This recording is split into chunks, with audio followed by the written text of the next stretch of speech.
of people ask me, Hancock, you've been arguing that there's been a lost civilization in the human story, but what sort of civilization do you think it was? Well, one of the things I think is it was a civilization that used psychedelics. I think it was a civilization that emerged from shamanism, but did not stay at the hunter-gatherer stage, but that took the essence of shamanism and integrated it into a very different kind of civilization from our own, which pursued things in different ways. A lot of archaeologists have said to me, but we don't find any plastic bottles from the Ice Age. That means there was no advanced civilization during the Ice Age. Well, hang on. Maybe an advanced civilization might have decided never to get involved in plastic in the first place. Maybe there would have been a clear choice not to make plastic. Maybe they did things in completely different ways.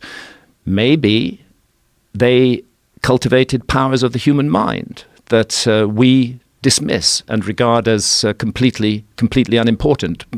Woo-woo. Yeah, this is the thoughts about Egypt, correct? It's about Egypt and about other things. I mean, the specific example I give is above the King's Chamber in the Great Pyramid are 5 further chambers. And these chambers are roofed and floored with granite beams that weigh about 70 tons each. And there are hundreds of them.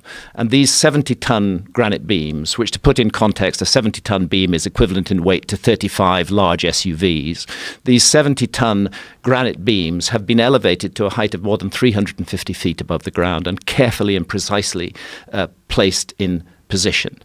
It is very hard for archaeologists to explain how that was done using purely leverage and mechanical advantage. You can say, perhaps they built a ramp and hauled the stones up the ramp. But then you have to confront basic laws of physics. You can't haul a stone weighing tens of tons up a slope that exceeds 10 degrees. Then you start doing the calculation. How long a ramp do I need with a 10-degree slope to get to 350 feet above the ground? And the answer is you need a fucking long ramp, which should still be there, because it couldn't have been a sand ramp. It would have collapsed under the weight of those stones. It had to be as massive as the pyramid itself. So this begins to seem like an absurd idea, the idea that is foisted on us by archaeology. Maybe the idea that they regard as absurd, namely that psychic powers were cultivated by ancient civilizations, that they could use powers of the human mind that we have allowed to lapse, maybe that idea deserves further consideration. We have gone down a path of leverage and mechanical advantage. We're used to relying on machines, but we hear anecdotal reports of people who have telekinetic powers, who can move things with their minds, of people who have telepathic powers. And our automatic reaction is to just dismiss all of that because science says it's impossible, because science regards consciousness as local to the brain and doesn't see how it can exert itself outside of that. But maybe we should open up to those possibilities, that we're dealing with a very different kind of culture that used techniques that we have allowed to lapse. And maybe we could wake those techniques up again. Maybe the ability of human beings to do almost superhuman things is resident within all of us, but sleeping. Well, it's pure speculation that they use some sort of a telekinetic power, but it's pure absolute, speculation. But it's absolute that they did something that we don't understand.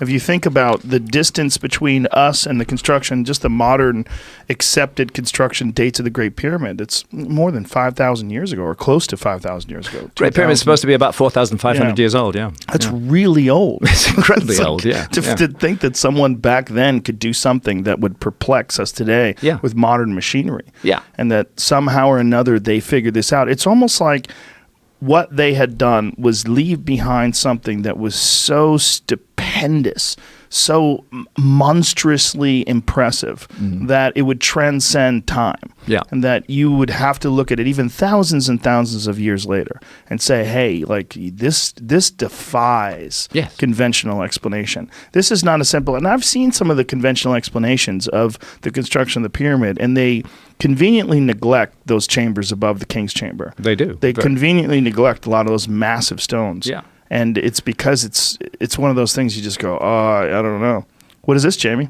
There are the chambers above the King's Chambers, and each one of those floors consists of a row of 70-ton granite blocks that have been raised 350 feet above the ground, and not only that, but brought from Aswan in the south of Egypt, 500 kilometers south of the Great Pyramid. So